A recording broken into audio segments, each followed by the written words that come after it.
प्रभु यीशु मसीह के पवित्र नाम से हम आपका फिर से एक बार अभिनंदन करते हैं। मैं शिवशंकर तिवारी आज एक बात आपके सामने रखना चाहूँगा कि हम में से बहुत सारे लोग सोचते हैं कि विश्वास करना उद्धार प्राप्त करने के लिए, स्वर्ग जाने के लिए काफ़ी होता है, लेकिन वास्तविकता इससे कहीं उलट है।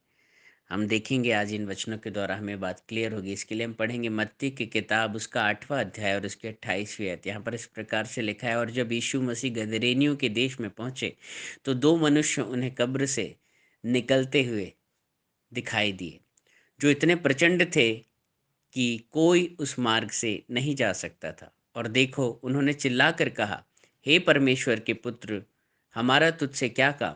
क्या तू समय से पहले हमें दुख देने यहाँ आया है? यहाँ पर हम देखेंगे कि दो इंसान जो दुष्ट आत्माओं से भरे हुए थे, जो इतने प्रचंड थे कि कोई उस मार्ग से नहीं जा सकता था, और वो कब्र से निकलते हुए प्रभु यीशु मसीह से मिल रहे हैं और क्या कह रहे हैं कि हे परम प्रधान परमेश्वर के पुत्र।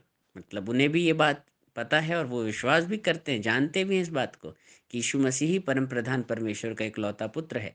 और वो साथ में रैप्चर की, द्वितीय आगमन की बात नहीं कर रहे हैं। हमें से आज बहुतों को रैप्चर के बारे में, द्वितीय आगमन के बारे में नहीं पता है, लेकिन वो द्वितीय आगमन और रैप्चर से बढ़कर प्रभु के तृतीय आगमन के बारे में बात कर रहे हैं, जब प्रभु यीशु मसीह शैतान का नाश करने के लिए, सारी दुष्ट आत्माओं को नरक की आग में झोंकने के लिए जब आएगा। वो इस बारे में बात कर रहे हैं कि तू समय से पहले, मतलब उन्हें उस समय का ज्ञान है, तू समय से पहले हमें क्यों दुख देने यहाँ आया है। इसके साथ ही हम देखेंगे शैतान को भी पूरी बाइबल रटी रटाई, हो सकता है जितनी हमको नहीं पता उससे कहीं ज़्यादा शैतान को पता है। कैसे पता? ये हम देखेंगे जब यीशु मसीह की परीक्षा लेने के लिए शैतान आता है, तो वो यीशु मसीह को एक ऊंची जगह पर, कंगूरे पर ले जाकर बिल्डिंग के टॉप में खड़ा करता है, बोलता है यहाँ से तू कूद जा। वो नहीं चाहता था यीशु मसीह क्रूस पर मरे और लोगों के उद्धार का कार्य पूर्ण हो पाए। वो चाहता था इससे पहले ही मैं इसको, इस प्रयोजन को, इस मिशन को खत्म कर दूं। तो यीशु मसीह को क्या कह रहे हैं? वचन से ही बहका रहे हैं, कहता है कि तू यहाँ से कूद जा, क्योंकि बाइबल में तो लिखा है, भजन संहिता 91:12 में, उसको भजन संहिता 91:12 91 उसकी 12 याद है। वो क्या कहता है? वे तुझको हाथों हाथ उठा लेंगे, ऐसा ना हो कि तेरे पाँव में पत्थर से ठेस लगे। हमने भजन संहिता 91 ने कई बार ये पढ़ा है, और शैतान ने भी ये पढ़ा है। उसको पूरी बाइबल रटी रटाई है शुरू से लेकर आखिरी तक। और वो यही वचन कोट कर रहा है यीशु मसीह के सामने कि गिरा दे, इससे पहले कि तेरे पाँव में पत्थर से ठेस लगे, तुझे चोट लगे, स्वर्गदूत तुझे हाथों हाथ उठा ले। है ना? हम देख रहे हैं कि यहाँ पर शैतान को भी पता है, दुष्ट आत्माओं को भी पता है, भूत प्रेतों को भी पता है कि यीशु मसीह ही परमेश्वर का इकलौता बेटा है। वो भी जान रहे हैं, वो भी विश्वास कर रहे हैं इस बात को। तो क्या वो भी स्वर्ग जाएंगे? वो भी रैप्चर में उठा लिए जाएंगे? जी नहीं। विश्वास करना काफ़ी नहीं। कई बार हमें यूहन्ना 3:16 पढ़कर बहुत खुशी होती है कि जो भी, है ना, क्या लिखा है, जो परम प्रधान ने, परमेश्वर ने इस जगत से इतना प्रेम किया कि अपना इकलौता बेटा दे दिया, ताकि जो कोई उस पर विश्वास लाए वह नाश ना हो, अपितु अनंत जीवन प्राप्त करे। तो इसका क्या मतलब है? कि दुष्ट आत्माएं भी जो विश्वास करें वो भी अनंत जीवन प्राप्त करेंगी, वो भी स्वर्ग जाएंगी? नहीं। हमें सिर्फ विश्वास काफ़ी नहीं है, लेकिन विश्वास के साथ एक उत्तम चीज़, जैसा कि हम पढ़ते हैं याकूब उसके दूसरे अध्याय, उसके 19वीं से लेकर 20वीं आयत तक, यहाँ लिखा है, तुझे विश्वास है कि एक ही परमेश्वर है, तू अच्छा करता है।